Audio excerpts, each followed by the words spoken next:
좌우에 계신 분들과 인사하겠습니다. 잘 오셨습니다. 사랑합니다. 축복합니다. 또 선포하겠습니다. 예수님이 부활하셨습니다. 살아계셔서 당신과 함께하고 계십니다. 예수님과 동행합시다. 할렐루야. 성도 여러분, 오늘은 종려주일입니다. 종려주일은 2000년 전 예수님께서 십자가에 달려 죽기 5일 전에 그 예루살렘 성에 입성을 하시게 되는데, 그때 이 예루살렘에 몰려있던 무리들이 승리의 상징인 종려나무 가지를 흔들면서 예수님을 환영한 것을 기념하는 날입니다. 그리고 동시에 이 종려주일은 이 예루살렘에 입성하신 예수님께서 십자가에 달려 죽기까지 그 5일 동안에 당하신 고난을 기억하며 묵상하는 그런 고난주간의 문을 여는 날이기도 합니다. 성도 여러분, 고난주간 그 금요일에 예수님께서 골고다 언덕 위 십자가에서 온 세상의 죄짐을 짊어지시고 죽으셨습니다.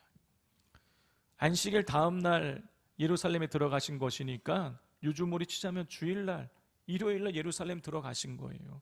그런데 불과 5일 뒤 금요일에 사람들은, 그렇게 예수님을 환영하던 사람들이 예수님을 십자가에 못 박으라고 그렇게 저주를 퍼붓게 되는 것이죠. 자, 우리는 오늘부터 시작해서 이제 월, 화, 수, 목, 금 새벽과 그리고 금요일 저녁에 성금요일 특별 예배까지 총 7번의 예배를 통해서 이 2000년 전 예수님의 그 마지막 한 주간을 그 요일별로 우리가 상세히 따라가면서 주님의 발자취를 살펴보기를 원합니다.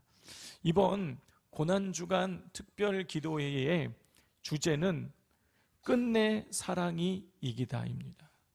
끝내 사랑이 이기다. 성도 여러분, 세상은 힘 있는 사람, 권력 있는 사람, 목소리가 큰 사람이 이긴다고 가르쳤는데 예수님의 승리의 방식은 전혀 다른 것이에요. 자기 자신을 내어주시는 그 사랑을 통해서 주님은 승리하셨습니다. 이 고난주간, 이 한 주간 동안 자기 자신을 내어주신 예수님의 그 사랑의 위대한 승리를 우리가 함께 나누기를 원합니다. 오늘은 그 첫 번째 시간으로 우리를 향한 주님의 인내하는 사랑을 함께 나누기를 원합니다. 성도 여러분, 2차 세계대전이 한참 진행 중이던 1941년 영국군 병사 중에 잭 포터라는 한 젊은 병사가 있었습니다. 이 병사는 인도로 파견이 돼서 근무 중에 있었는데 그에게는 사랑하는 연인 필리스라는 여인이 있었습니다. 그는 인도에서 영국으로 필리스에게 편지를 썼어요. 이 전쟁이 끝나고 나면 우리 결혼합시다. 이렇게 청혼을 담은 내용을 편지를 보낸 것이죠. 영국에서 이 편지를 받은 이 필리스는요, 즉시 답장을 했습니다. Yes, 그러자고 그렇게 답장 편지를 보낸 거예요. 자, 그런데 문제가 생기게 되었습니다. 이 필리스의 이 답장 편지를 싣고 인도로 가던 이 배가 그만 독일군의 어뢰를 맞고 침몰하게 된 것입니다. 잭은 청혼인 편지를 보냈는데 답장이 오지 않으니까 이 여인이 자기의 청을 거절했구나 생각을 하고 낙심을 하게 됐고요. 또 필리스는 자기가 예스라고 답변을 보냈는데 그 이후로 또 편지가 오지 않으니까 잭이 자기를 버렸다, 나를 버린 거구나, 아니면 전쟁에서 죽었구나, 이렇게 생각을 하고 서로를 가슴에 묻은 채 각자의 삶을 이제 살아가게 되었습니다. 그런데 기적 같은 일이 일어났어요. 2011년에 미국의 오디세이 마린 익스플로레이션이라는 이 바다 탐사 업체가 이 편지를 싣고 가다가 가라앉았던 그 게르소파 호를 발견하게 된 거예요. 그리고 그것을 인양에 성공하게 된 것입니다. 이때가 언제냐면 배가 침몰한 지 무려 70년이 지났을 때인 거예요. 자, 70년 만에 이 인양된 배 안에는요, 그 인도로 가던 편지가 담겨 있었던 그 우편물 가방이 발견이 되었고요. 그 가방 속에서 편지를 꺼냈더니 세상에 그 안에 있는 편지들이 아주 온전하게 잘 보존이 되어 있었던 것입니다. 4,700m 그 해저 깊은 곳에 가라앉아 있었기 때문에 산소가 부족해서 종이가 썩지 않고 잘 유지될 수 있었던 것이에요. 이 영국의 우정국은 70년 만에 바닷속에서 건져 올린 이 편지들을 보존 처리를 해가지고 2018년에 대중에게 공개를 하게 되었습니다. 90세가 훌쩍 넘은 이 필립스 할머니는 전시회를 통해서 자기의 편지를 발견하게 된 거예요. 그리고 그때서야 70년 동안 잭이 나를 버렸다고 생각하며 살았던 자기 자신을 한탄하면서 죽은 잭을 그리워하며 통곡을 했다는 것이죠. 여러분, 정말 안타깝지 않습니까? 성도 여러분, 인간의 사랑은요, 아무리 간절해도 환경에 막히고 시간에 가로막힐 때가 있습니다. 비록 70년 만에 그 편지가 진실을 알려주기는 했지만은 이미 세상을 떠난 잭을 다시 만날 수 있게 해줄 수는 없었습니다. 이것이 우리가 살아가는 이 세상의 한계이자 아픔이에요. 그러나 우리가 믿는 이 하나님은요, 여러분, 인간 세상과 같지 않습니다. 인간의 편지는 이 바닷속에 가라앉아 70년이 늦어지기도 하지만 우리를 향한 이 하나님의 사랑, 하나님의 구원의 계획은 단 1초의 오차도 없이 우리에게 온전히 전해지는 것입니다. 성도 여러분, 하나님께서는 500년 전에 스가랴 선지자의 입을 통해서 한 가지를 말씀하셨어요. 인류를 구원하게 오게 될 메시아, 그 왕이 말이 아니라 나귀를 타고 오게 될 것이다. 하나님 그렇게 약속을 하신 거예요. 그리고 그 약속한 그대로 이루어지게 되었습니다. 우리 7절을 같이 한번 읽어보겠습니다. 시작. 나귀와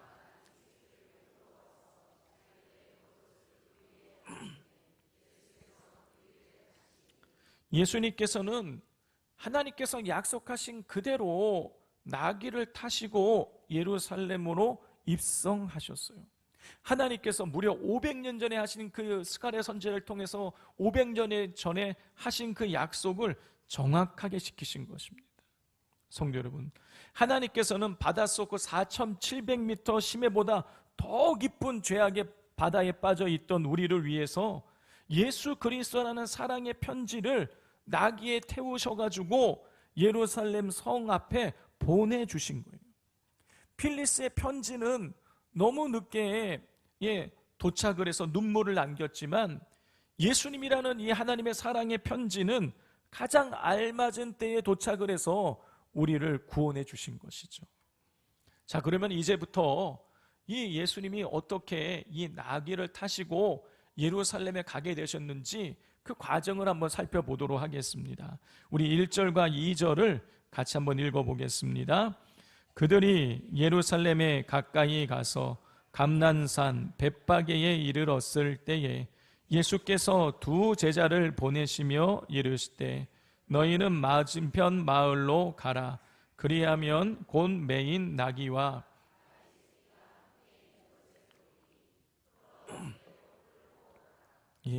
예수님께서요 예루살렘 성에 들어가시기 직전에 그 제자들에게 심부름을 시키셨습니다.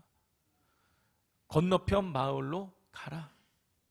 그곳에 가면 이 나귀와 나귀 새끼가 같이 있을 것이다. 그런데 그 나귀와 나귀 새끼가 매여 있다. 이렇게 아주 구체적인 지침을 주셨어요. 여러분, 나귀가 매여 있다. 이게 무슨 뜻일까요? 주인이 있다, 그런 뜻인 거예요. 여러분, 나귀가 주인 없으면 혼자서 날뛰고 막 돌아다니고 있겠죠. 그런데 주인이 있으니까 고삐를 해가지고 매어 놓은 거예요. 예수님이 타실 그 나귀가 주인이 있다는 걸 알고 계셨어요. 그래서 제자들의 심부름을 보내시면서 이런 당부를 하십니다. 3절을 같이 읽어보겠습니다. 만일 누가 무슨 말을 하거든 주가 쓰시겠다 하라. 그리하면 즉시 보내리라 하시니. 예수님께서는요, 맞은편 마을로 제자들을 보내시면서 매어 있는 나귀를 끌고 올 때에 누가 뭐라 하면, 여러분 누가 뭐라 그러겠습니까? 주인이 뭐라 그러겠죠. 주인이 왜 이 나귀를 끌고 가냐고 그렇게 말을 하면 주가 쓰시겠다, 이렇게 말하라고 예수님이 당부하셨어요. 성도 여러분, 필리스의 편지는 4,700m 그 심해의 물리적 환경에 매여 있었어요. 그래서 잭한테 그 편지가 전달될 수가 없었습니다. 여러분, 마찬가지로 여러분, 하나님의 은혜를 우리가 누려야 되는데 우리가 하나님의 은혜를 누리지 못하도록 여러분, 우리 인생을 옴짝달싹하지 못하게 우리를 묶고 있는 것들이 있습니다. 우리 인생에 여러 가지 인생의 문제들이 있는 것이죠. 경제적인 문제, 육체의 문제, 자녀의 문제, 가정의 문제, 이런 것들에 매여 있으면 하나님의 은혜를 우리가 제대로 누릴 수 없는 거예요. 그것뿐만이 아니라 여러분, 마귀는요 끊임없이 우리를 죄의 사슬에 우리를 묶습니다. 그래서 죄의 종로로 타게 만드는 거예요. 그래서 하나님의 은혜를 누리지 못하게 만드는 것이죠. 그런데 주님께서 선포하라는 거예요. 주가 쓰시겠다. 주님은요 마귀를 향해서 내가 그 영혼을, 그 가정을, 그 인생을, 그 자녀를 내가 쓸 것이니 묶음을 놓고 떠나가라고 그렇게 선포하고 계시는 거예요. 성도 여러분, 주님이 쓰시겠다고 명령하실 때 그 앞을 가로막을 수 있는 것은 이 세상에 아무것도 없습니다. 나귀의 주인조차도 이거 내 것인다며 주장하지 못하고 순순히 내어줄 뿐인 거예요. 그 어떤 환경도 어떤 장애물도 만왕의 왕이신 주님 앞에서는요 힘을 발휘하지 못하는 것입니다. 예수 그리스도 앞에서 그 어떤 권세도 그 어떤 절망도 여러분 모두 무너지게 되는 것입니다. 성도 여러분, 우리 주님은 우리 인생의 마귀에게 그리고 어떤 문제에 매여 있기를 원치 않으세요. 그러므로 500년 전 예언을 이루기 위해서 매여 있던 나귀의 고삐를 풀게 하신 주님께서 오늘도 우리의 묶인 삶의 문제도 반드시 풀어 주실 것입니다. 자, 이렇게 예수님께서는 500년 전 스가랴 선지자를 통해서 약속하신 대로 나귀를 타시고 예루살렘으로 가셨어요. 그런데 여러분, 한번 생각해 보신 적 있으십니까? 왜 하나님께서 하필 다른 것도 아니고 폼나는 말도 아니고 왜 예수님에게 이 나귀를 태워서 예루살렘 성에 가게 하셨는가? 성경은요 그 이유를 이렇게 말씀하고 있습니다. 우리 4절과 5절을 같이 읽어보겠습니다. 이는 선지자를 통하여 하신 말씀을 이루려 하심이라 일렀으되 시온 딸에게 이르기를 내 왕이 내게 임하나니 그는 겸손하여 나귀 곧 멍에 매는 짐승의 새끼를 탔도다 하라 하였느니라 그랬어요. 여러분, 예수님이 나귀를 타고 예루살렘 성에 들어가신 이유는 하나님께서 500년 전에 예수님이 나귀 타고 들어가신다고 말씀하셨기 때문에 그 말씀을 이루기 위함이었던 거예요. 여러분, 여기에서 우리는요 예수님의 선택을 볼 수가 있는 거예요. 여러분, 예수님이요 하나님이 500년 전에 나귀 타고 들어간다고 예언을 하셨어도 나는 싫다, 어떻게 폼나지 않게 나귀를 타고 갈 수 있느냐고 하면서 나귀 타지 않고 말 타고 가든가 아니면 걸어갈 수도 있는 거예요. 그런데 예수님께서는요 하나님께서 말씀하신 것을 이루기 위해서 굳이 그 폼도 나지 않는 그 나귀를 타고 예루살렘에 가신 거예요. 성도 여러분, 그 당시 이스라엘은 로마의 식민지였죠. 로마의 그 장군들은요, 장교들은요 멋진 군마를 타고 다녔습니다. 건장하고 힘도 세고 윤기도 흐르고 화려한 안장에 얹어져 있는 그 말을 타고 로마의 장교들은 다니고 있었어요. 여러분, 그 말은요, 힘을 상징하는 것이고 승리를 상징하는 것이었어요. 그런데 만왕의 왕이신 예수님은요, 그 힘과 승리를 상징하는 그 화려한 말이 아니라 사람을 한 번도 태워보지 않은 어린 나귀 새끼를 택하여 타고 들어가셨어요. 여러분, 그 나귀가 뭐 하는 짐승입니까? 여러분, 5절을 보면은요, 나귀를 뭐라고 표현하고 있냐면 멍에 매는 짐승이라 표현하고 있습니다. 멍에 매는 짐승. 여러분, 나귀는요, 자기 몸무게보다 몇 배를 짊어질 수 있는 힘이, 그런 일을 하는 존재였어요.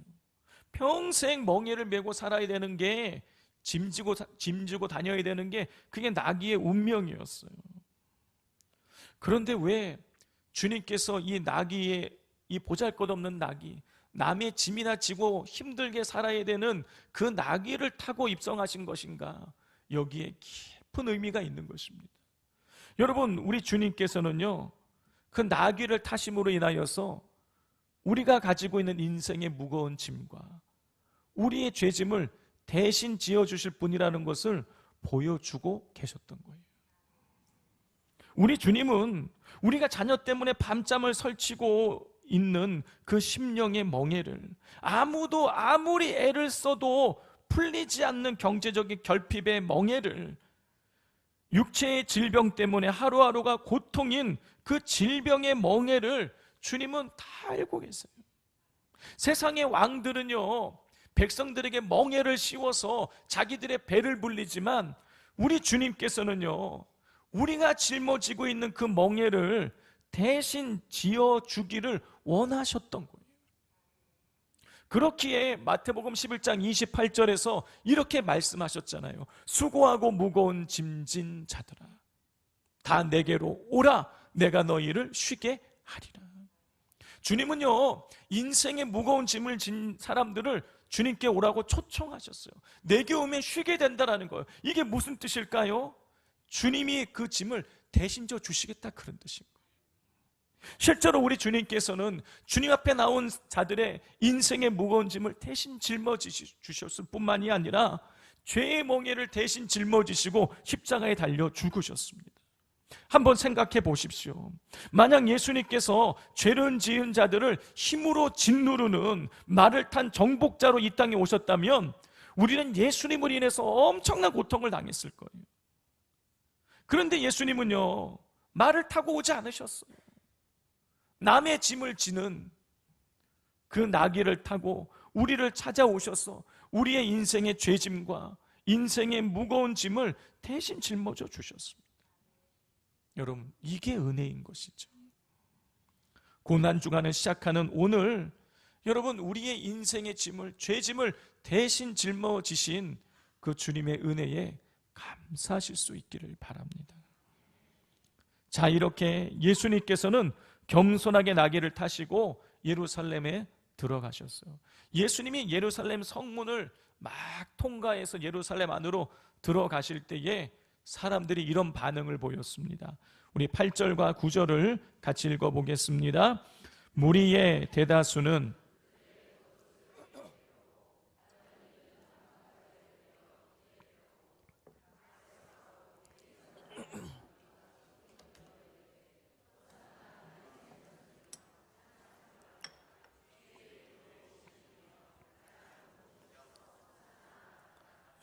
예수님께서요, 예루살렘에 나귀를 타고 들어가실 때에 여러분, 유월절을 지키기 위해서 전국 각지에서 몰려온 그 수많은 무리들이 승리를 상징하는 종려나무 가지를 흔들면서 호산나 호산나 하면서 예수님을 환영했습니다. 여러분, 호산나 무슨 뜻입니까? 주여 우리를 구원하소서 뜻인 거예요. 사람들이요, 예수님께서 자기들을 구원해 달라고 그렇게 열렬히 환영을 했어요. 그런데 여러분, 지금 사람들이 그렇게 열렬히 예수님을 환영하고 있는데 그 이유는요, 예수님을 사랑해서가 아닌 거예요. 그들은요, 오병이어의 기적을 통해서 5천 명을 넘게 배불리 먹이신 그 예수님께서, 죽은 나사로를 살리신 그 능력이 많으신 예수님께서 우리의 배고픔의 문제를 해결해 주시고 그 능력으로 로마의 압제에서 우리를 해방시켜 주실 것이라는, 그렇게 믿고 예수님을 환영한 거예요. 자기들이 배부르고 자기들이 자유하기 위해서, 로마의 압제에서 벗어나기 위해서, 자기들의 이익을 위해서 예수님을 환영했던 것입니다. 예수님도 그걸 다 알고 계셨어요. 지금 이 주일날, 이 일요일날 사람들이 가지 흔들면서, 종려나무 가지 흔들면서 예수님 환영하지만 그 환호성이 5일 뒤 금요일에는 주님을 향한 저주로 바뀔 것이라는 거 주님 알고 계셨어요. 만약 우리 성도님들께서 그때 그 환영받고 있는 예수님이시라면 여러분 어떻게 반응을 하셨을 것 같으십니까? 저 같으면은요, 야, 이 위선자들아, 너희들이 나중에 나를 죽일 건 내가 다 안다, 그러면서 저는 뒤돌아서 예루살렘을 빠져나왔을 것 같아요. 그런데 예수님 그러지 않으셨습니다. 우리 10절을 보면 뭐라 기록되어 있습니까? 예수께서 예루살렘에 들어가시니 그랬어요. 예수님은 자신을 향해 지금 환호하고 있는 사람들이 금요일이 되면 자기를 죽일 것이라는 것을 아시면서도 묵묵히 그 죽음의 장소인 예루살렘을 걸어 들어가셨습니다. 여러분, 이것이 고난중간에 우리가 묵상해야 될 인내하는 사랑인 것입니다. 성도 여러분, 사랑은 내가 받을 것을 기대하며 베푸는 거래가 아니에요. 사랑은 계산하지 않습니다. 사랑은 우리 주님처럼 배신할 것을 알면서도, 내 마음에 그 누군가 대못을 받을 것을 알면서도 끝까지 믿어주고 베풀고 나누는 것이죠. 성도 여러분, 우리 주님은 우리의 변덕을 인내하셨고 우리의 배신을 사랑으로 덮어주셨어요. 하나님께서 우리에게 보내신 예수님이라는 사랑의 편지가 정확하게 우리에게 전달이 된 것입니다. 성도 여러분, 필리스의 편지는 배의 침몰 사고로 전달될 수 없었지만 하나님이 보내신 예수님이라는 사랑의 편지는 우리의 이 배신이라는 사고, 죄라는 이 사고, 변덕이라는 사고를 만났음에도 불구하고 등기우편처럼 정확하게 우리에게 전달되었어요. 그렇다면 오늘 이 시간, 2000년의 시간을 뚫고 우리의 이 만악한 마음의 벽을 뚫고 도착한 이 예수님이라는 편지를 받아든 우리는 어떻게 답장을 해야 될까요? 첫째로 우리는 주님 죄송합니다 라고 답장을 해야 됩니다.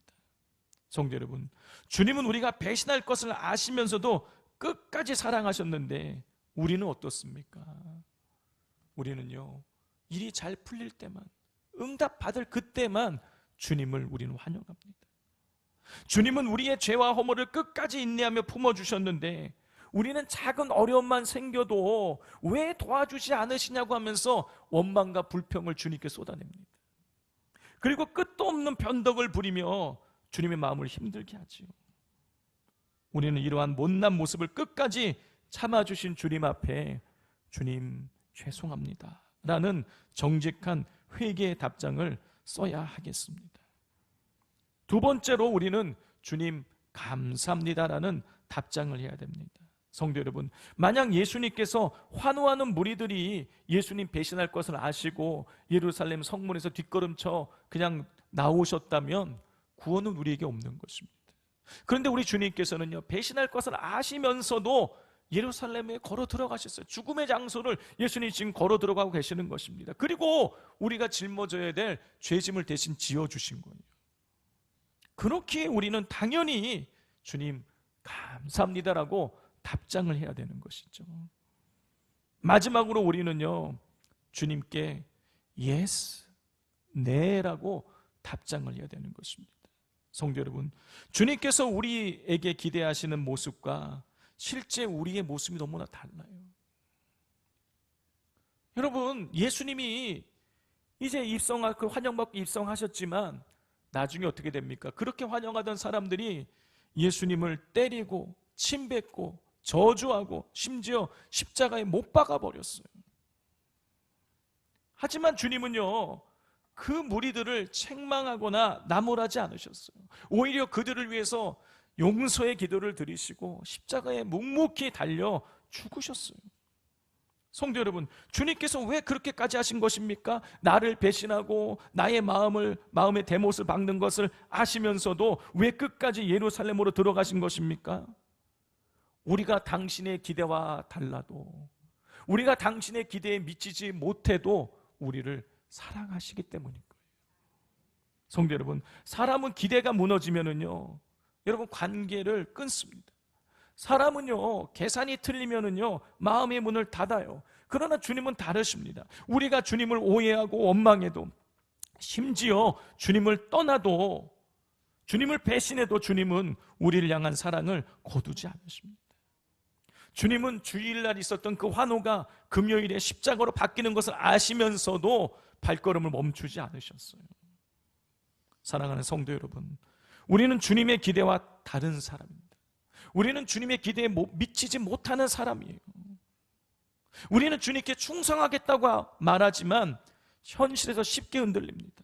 기도하겠다고 다짐하지만 금방 그 마음이 식어버려요. 사랑하겠다고 말하지만 주님 앞에서 계산을 하는 것입니다.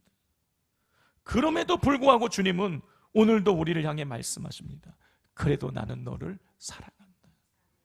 내 기대에 못 미쳐도 너를 사랑한다. 성도 여러분, 우리 주님은 우리가 당신의 기대에 미치지 못해도 우리를 사랑하십니다. 이번 한 주간 이 사랑을 우리 가슴에 깊이 새기기를 원합니다. 그리고 이 주님께 받은 이 사랑을 가지고 내 기대에 못 미치는 그 사람에게 다가가실 수 있기를 바랍니다. 주님께서 배신할 나를 위해 예루살렘 성문에 들어가셨듯이 나를 힘들게 하는 그 사람, 내 기대를 저버린 그 사람을 예수 그리스도의 사랑을 힘입어서 하나님의 편지가 되셔서 우리 다가가실 수 있기를 바랍니다. 여러분, 그럴 때 비로소 주님의 사랑을 증거하는 증인이 될 것이며 끝내 사랑이 이기는 역사를 보게 될 것입니다. 기도하겠습니다. 하나님, 우리의 죄를 뚫고 예수 그리스도라는 사랑의 편지를 보내주셔서 감사합니다. 하나님, 우리의 삶을 묶고 있는 죄와 환경의 결박을 주님의 십자가의 능력으로 풀어주시고 주님의 영광을 위한 도구로 온전히 사용되게 하여 주옵소서. 그리고 우리의 배신과 변덕을 인내로 덮으신 주님의 사랑을 본받아서 내 기대와 다른 사람들을 보면서 원망하지 않게 하여 주옵소서. 고난주간 동안 내가 받은 예수님이라는 사랑의 편지를 전하는 증인이 되게 하여 주시고 내 주변에 상처받은 영혼들을 주님의 사랑으로 품게 하여 주옵소서. 예수님의 이름으로 기도드립니다. 아멘.